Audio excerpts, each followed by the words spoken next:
Iye donu zomo.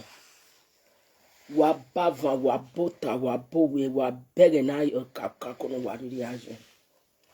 Ade wa veri va na ave komo sa ave komo ni ka ma riaje ri o. Me no te wa Iyenukokomon. Eke ama kone wa gma won. Eke amana kone wa gma won. Yini ware doju no kakere. Ka be gun kan na no de. O emi Iyore. Ve Rita ajemiomo. Iyore no vi omo ze no vi dun laka. Rita na ajemio, Rita ajemiomo. No wo kon vi Zimbabwe. Do gugun. Emi no wa kan ave media na we Iyore kojo. Wa mani voice me. Ewedi ma wa me bi no je. Iyore o. Ya no wo takpa bana. Wa va atama wa be Rita. Wa ni kete mi na we media wa yaji. Uga gwo ma wo se. Wa wo ina wo se. Ona ikina na ya ti e boje mi ni wa ge idolo. Oga ugwe ne Rita tete mata. Una ya ti e bo. We mata nu tai. Na gbom ye kina mi we wo bo. Iyore ado yin mi awe. Nu wa seto egwe seto kwe bogwe. Meni Iyenukokomon na. Mele ko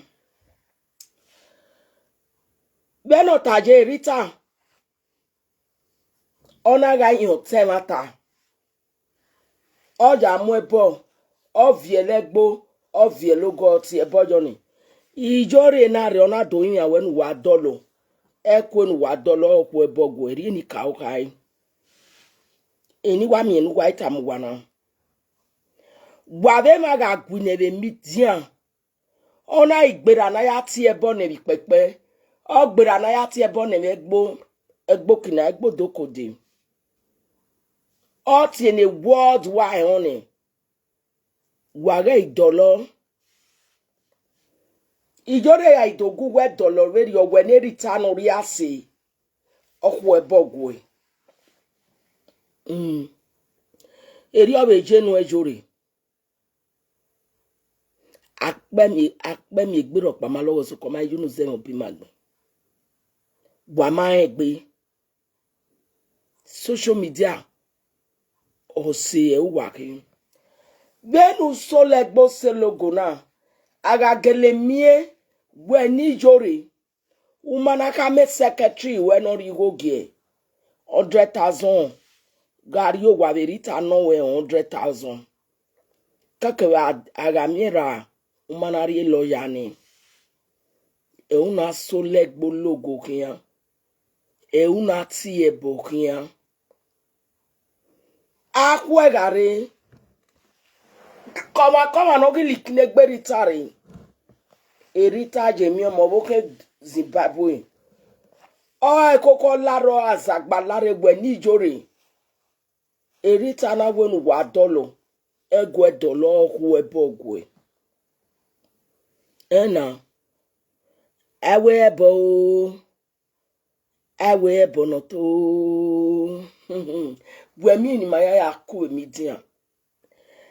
Ewe ebo no to. Ebo na mu gboji o. Ebo na mu gbon oge o.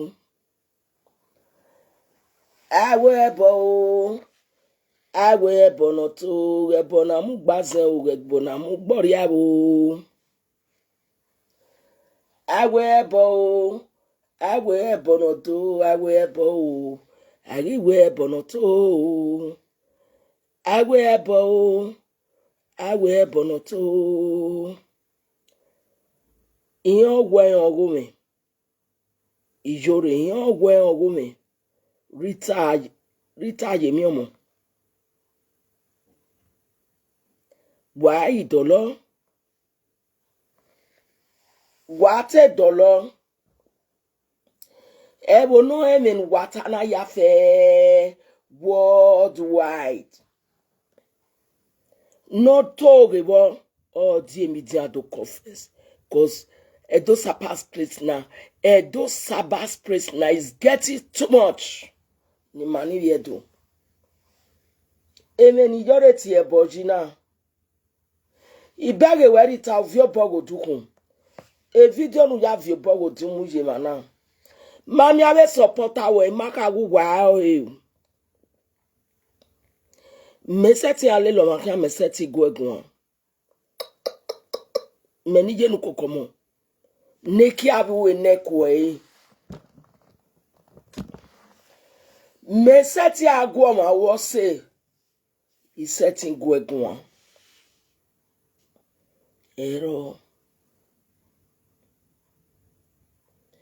A supporters.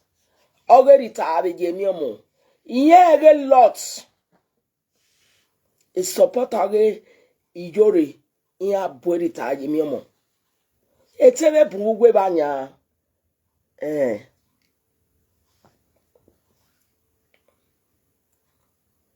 Whatever.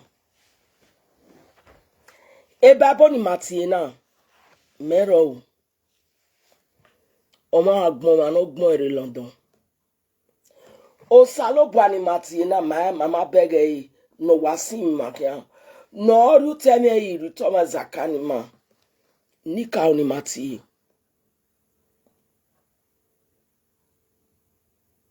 No eno ja konga mi owo. De no ro no se o de no ri dagbo se o amai. E supporte Rita aje mi omo. De ken waje. Rita meni Iyenukokomon gume to go egun. Gwe vio boda dukun wa ti e bogi jori mari won. Rita iti okwo na gan.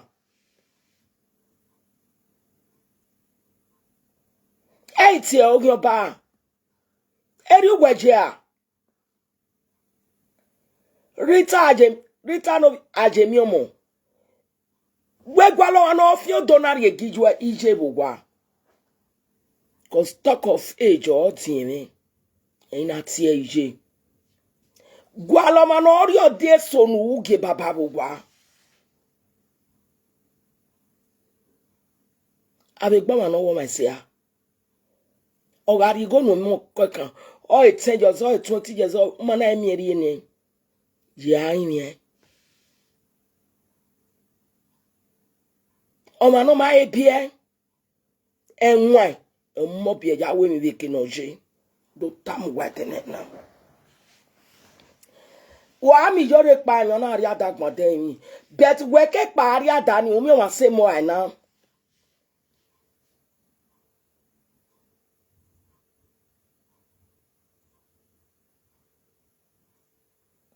Rita.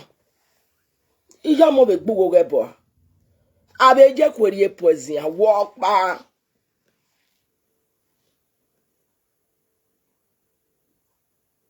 Gwabe lolo wa gbe wo ejare no. Gwabe okwo na de imabo ni awoje mommy love. Jage no. Gwabe nene mi grace. Ma de grace yati e ma he. Jage no. Rita deden wele mi tian. Gwe do temata ma wekeri. Ni gbon ma je ku. Ni gbon ma je mata. Debo pano ado tie ni Iyore no so igbe na Rita. Egiti agan. Egiti ogyo ba. Wegi egogyo ba no. Ukpo onari go no ya daga 100,000. Nu total jonari bago no. Ni aya mo ekuni no. Ati akwa mo gene sikpo go no wa jere media. Eba me Iyore na wedoro mi yon ye jo eba.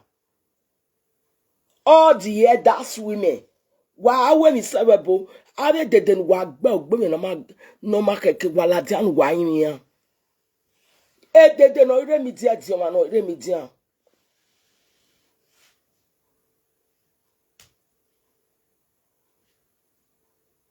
Ero ti Iyore na we na to gbi yin iye je ogbe mi ne keke. I want to belong. Wabi Iyore awe pepe de ni khoni uwa.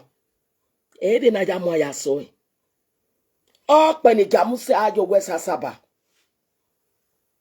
E de na ja ye ati agbon e.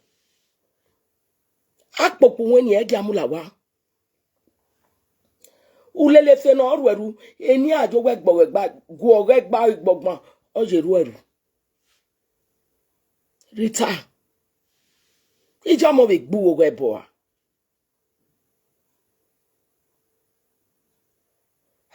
Igo no mi yari bai. E pastor no wari go geni na ege agbu we na ege amuwa. E pastor ibo yen mata. Obonu wa abuni na ege agbu wa no ege amuwa. Oboni ibo yen mata.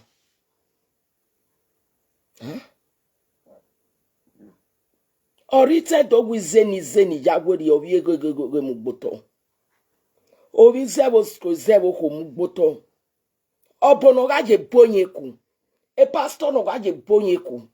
Except iya no wewo yasunu e emeni na ga mata. Rita gwedo gugwa wasunu ikobi Iyore ga ila imi no kan we yi. Gwa mai de na ya tie boy. Ave kometa we ave kola we ave fancy we. Di aje man wetie ogi ba we kedo ayin 100,000. Oboka mu gwe ni gugwe la o. Imaka beri o wa fi me gweri. For example, eva so aro emi akun mi egbo bowe na lu igojo. Iji ana akun mi eri ana akun mi police na mori ya wijin wa we no kan ni alu igojo ni asun gugo boni. Unero wo no line. Ne no mo no we je ni jija we mi. 100,000. Igo no masaja de. Uga gwe. Adana again akana 2 years ago. Adana ogi Adana is enough for 50 euro pan e kigo na ya mo egwe.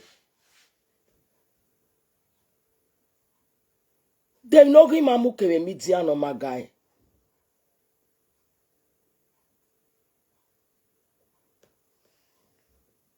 Agwokwo ege no yari iwu e. Dem no gi mamu kere media no magana.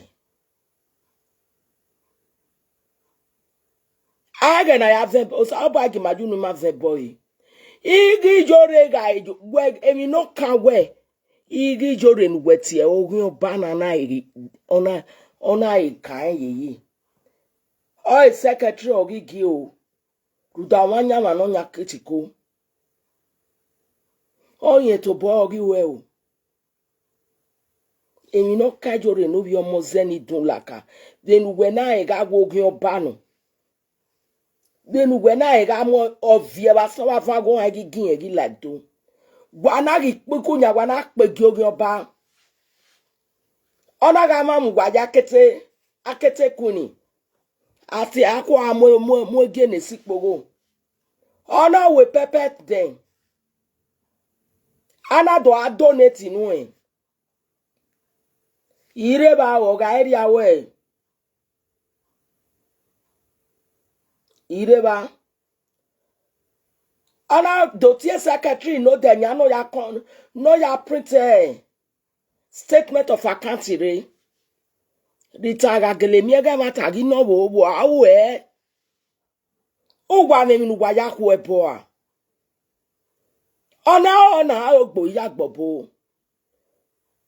On ikwabo betreda. Awijo mo gbugo gebo. We maita omugo dao. nuta mugijeke nugege nuwayaku uwada nuwa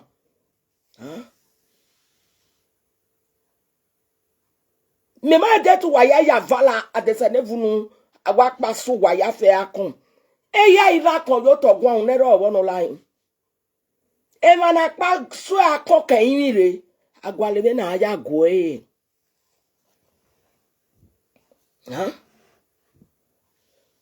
gabe gugwe go Rita bo pa wa mo media wege we no wala media no de o tema o ke na do tema tamawe ije baba you na why kin we do media na they will never happy with you omono bi ere je gon ebie anaru da ye to we mo area station okwo ni wa na we that Iyore no 100,000 where gaja beli you Iyore ederi loja no where oda fun wo yi enwina obi ju no go ebo yi enwina awi go kun ebe webo we de agbori ege wa no wo boy oh but so 4 days uri ege wa no wo boy 500,000 €500 1 million 100,000 welagwa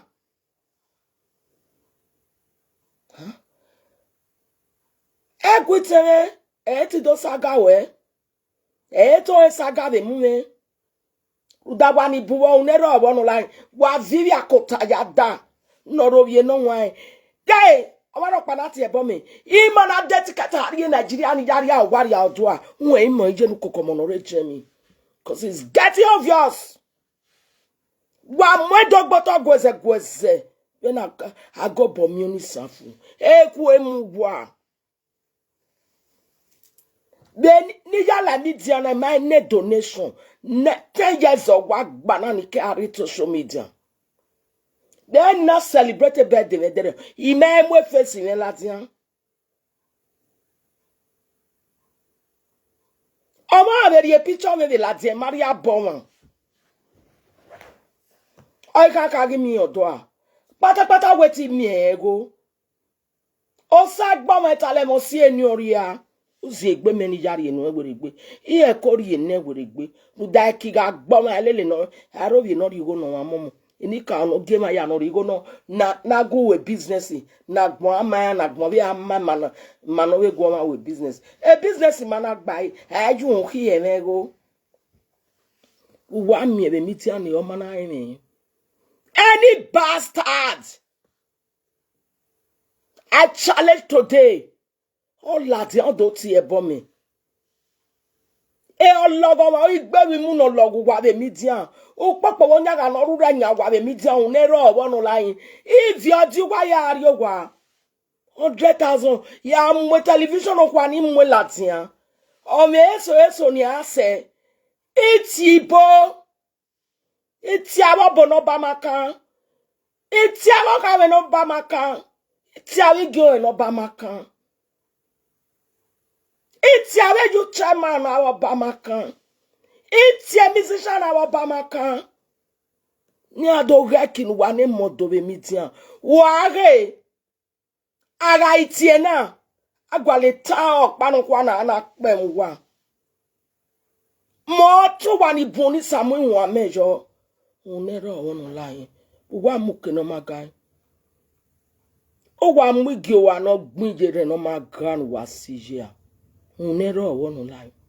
Ne gbagbo mana okuwa unero wono line awe yupo ukiwe vabupo agboya agogo eso de chicken no dewe wa gbina igonu wa ni ma kun bi gbe aja mari egbe mi iwo unero wono line meru wa buwa igonu wa kun bi gbe aja nu wa mami mi yawu ige menzuga be wa ya mi ya wa azesikian Ota usa majo, ota Cameroon majo, ota Benedi public ota Zimbabwe.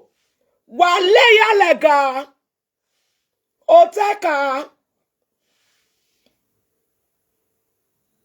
Ota uchi otora.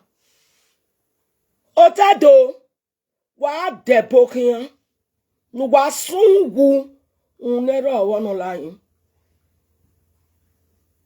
Ashawo no wa gbegbegbe unero wono layin. Benu wa tebo yo to se wutali agbon wa gwaja amuria sokono mo gbagbo wo emi mana. Benu wa to yo to se de France agbon wa gwaja amuria unero wono layin. No fear what ya we agbon. What is wrong with Benin people? Some of Benin people. Hey, yeah. Any can we give my boat ogidi ya. Wa mi mata wa ati oge. Kuda wa ja okobono ponu wa. Bena na mi ege o alayi we ro ki ari abe. Obono penu wa ni 0 any o no. Mi wa go ya boywa. Ya go gwa no bo bele di Nigeria. Ni ana mawagbon. Ariote Ghana. Ariote Zimbabwe. Ariote all over the world. Iye Zimbabwe rene. Osemo paro. Magbari aduro. Managbado miebe. Mana organization. Baina lele akia. Usanorabo ni. Ikpakpaka ayan Ikpakpo gede yan rio agbo ya ke do afien o akedo afien o emi ya ko do atuna ni a bo se lu wa na tin san ki mi ki gbogbo ami e wa gbon Iyore gwe lagwa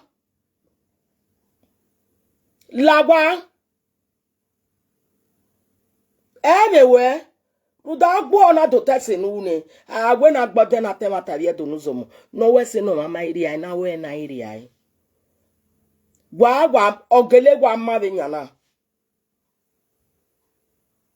eke ni Iyore be Rita na we pepe den ya na agbaze ya na agboso ya na agboma babi ona ya dage kuni ona mune na ototayo ati akwa amwegie ne sikpogo enika oga makwe Aganu gweni Iyore totayo una lagwa utotayo wo wigbo una mwigwe na eze kpona do mo bi asi etie odogun ne kokodoli wan soji ne iye ko ewe iye ko emilaji bene milari ni ese kene tojo we ya okpa ni we okpa ara mu ogba lori eke enika oja ekin iye ko emilaji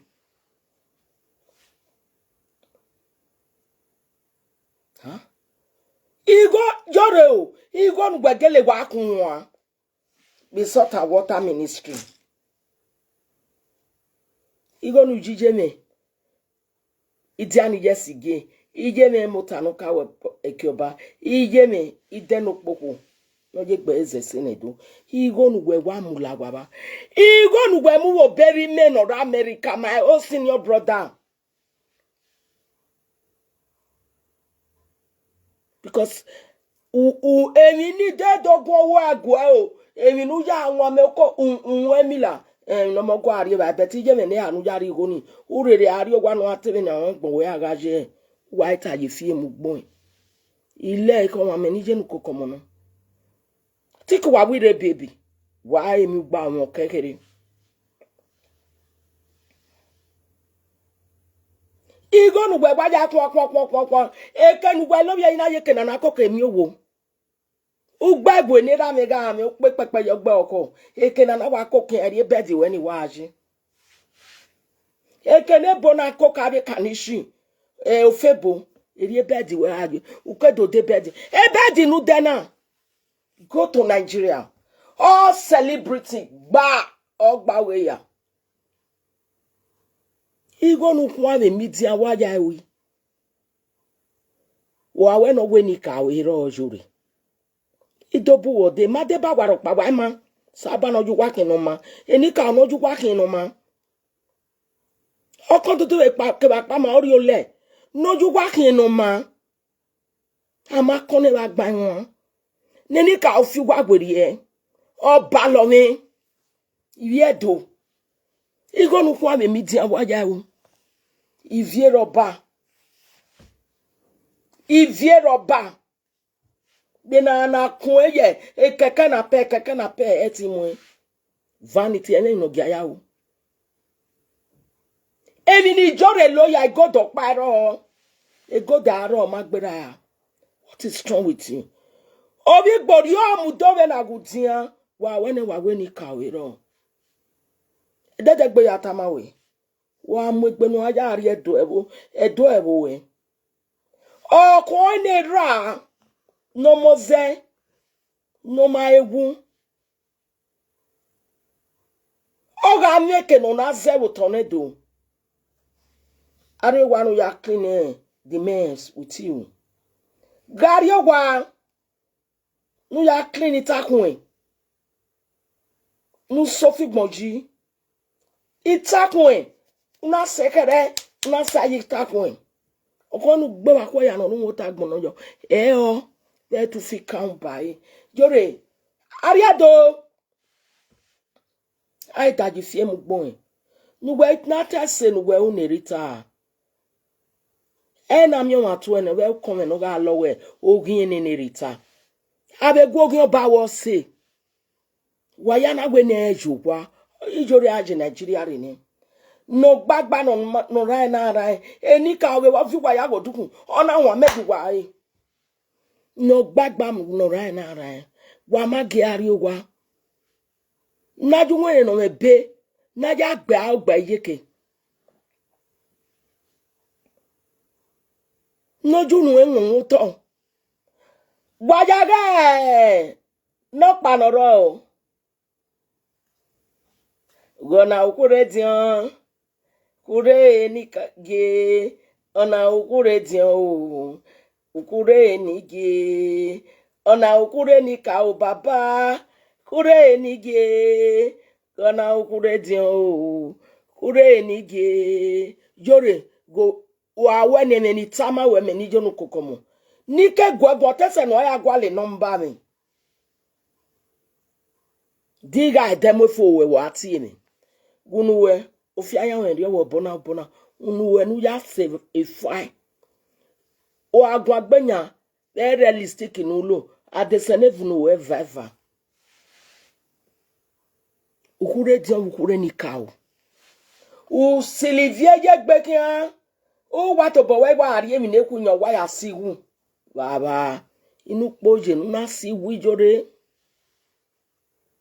inu poje ijera me gwegani iya se 60-65 ne eyan na siwu igu ni olele akin o ma gegegegege agbonu waje na inu gboje Iyore nu na je ledi siwu uzari emi no shaje mari emi no shaje urige la ma wanyo ni nwame ni ma igba udomu Jesu ogwa udomu picture e ba eja akpenu we na bu ya keje ke amudi aduweje ke wo tornado na no ma gwa ya we mi no keke e baba agi owo ka wona mu go fo a no ya ri ogwa ya ta mi baba wa tonu gbe kere kian awo ka e baba na go bi o ka gwa na vam we baba na yunu eze be baba da san yo do da ibai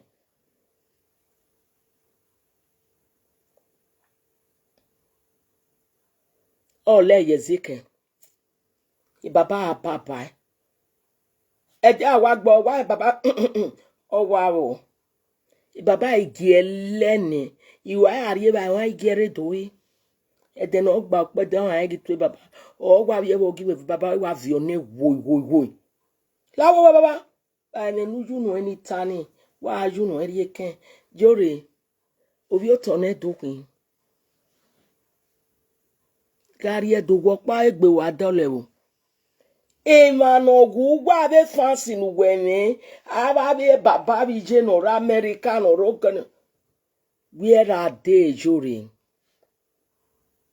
iyawo wa we se na ro awo ogbo bai wa we se no pe ogbo bai wa we se no ku ogbo bai wa we se ne presenter be nu je ogbo bai okon nu fun we how can you Iyore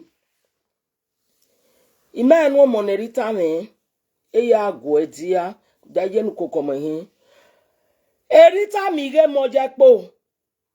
Rita we on number one with social media. Rita we on nurse. Odafe Rita we na. Igi ojojo no. Awo me me. The nigo be mana de ba igo ne gometi wa jane mo na wa bia ate ase 18 years. 1,000 euro ka wa la account no wo. Oko ene ga nwuna. Oko no nwuna. Oilo babe fanse ya le gafe. Ona we ni Iyore ni ewo ogun obana.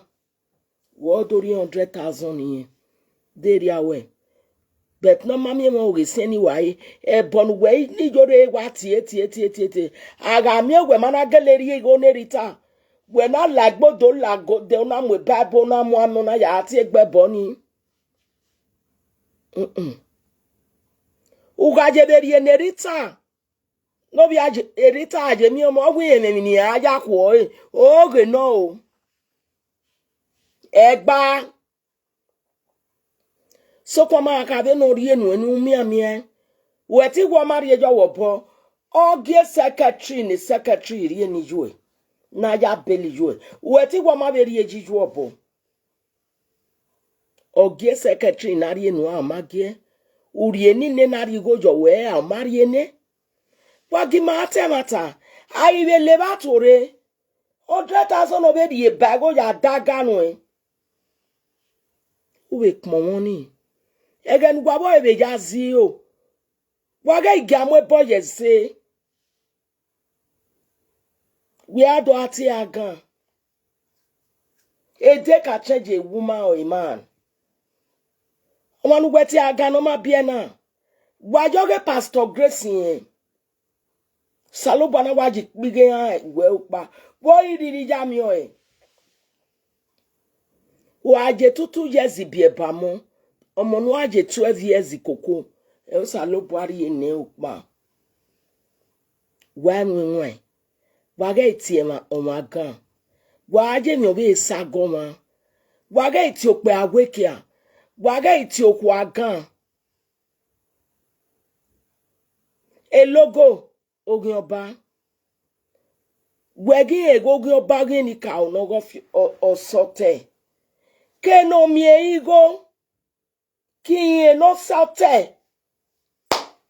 Ugapa wayaji. Enoji jore mwege oju walawe. Enoju walawe oji jore mwege.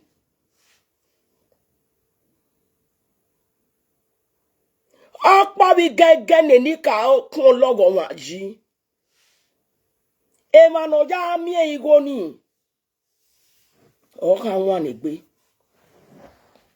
Wa de lo. Ebobugbe. Ita go bona na ta go bona. Iyore uga ego go ta.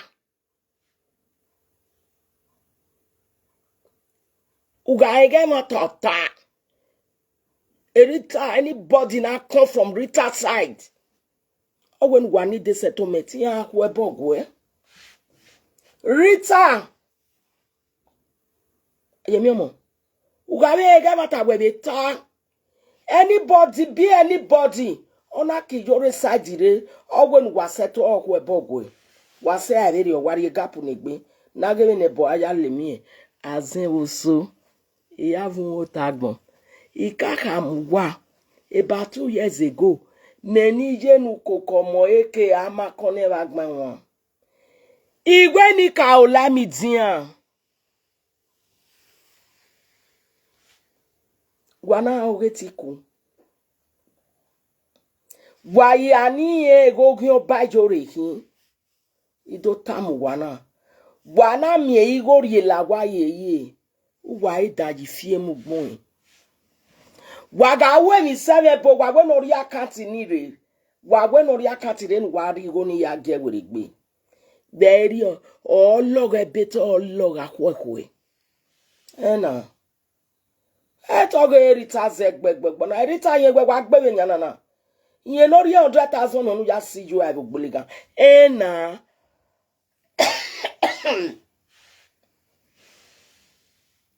Then no iti agan. Oti e ogin oba. Emi no be ya gbogwa lo. Ona doje ma tagbe. Iyore to boy gele la jan wa ganye ikinye ma gele bie. Agogin oba yen gele kin beti yen rigo nu wa wari. Wage bage bia donu zomo. Wage bage.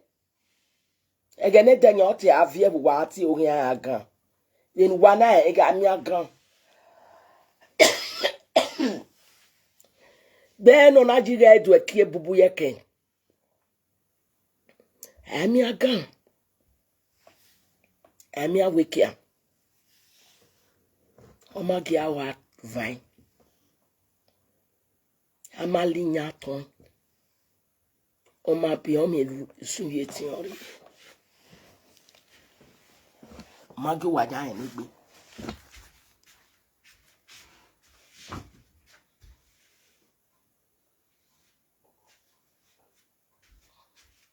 Ema gami na ya gi oma no. Aga dori eri lo. Ana do lele. Ba guni wai. Aga do lele. We no e go hin oba no we na ya mi e go wo wori abi.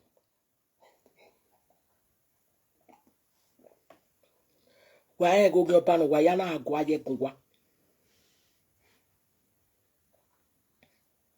Ana lele. Wari happy.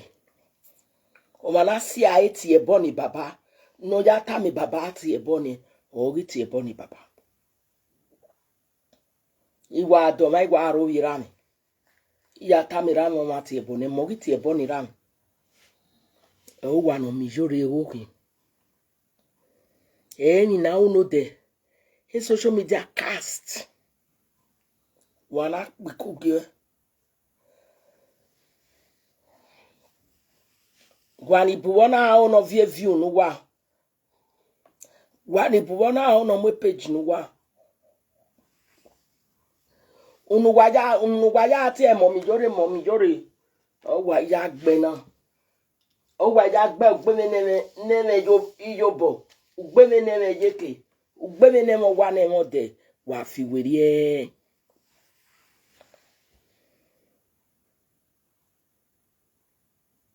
Omagi wa ye de ya ni yeke.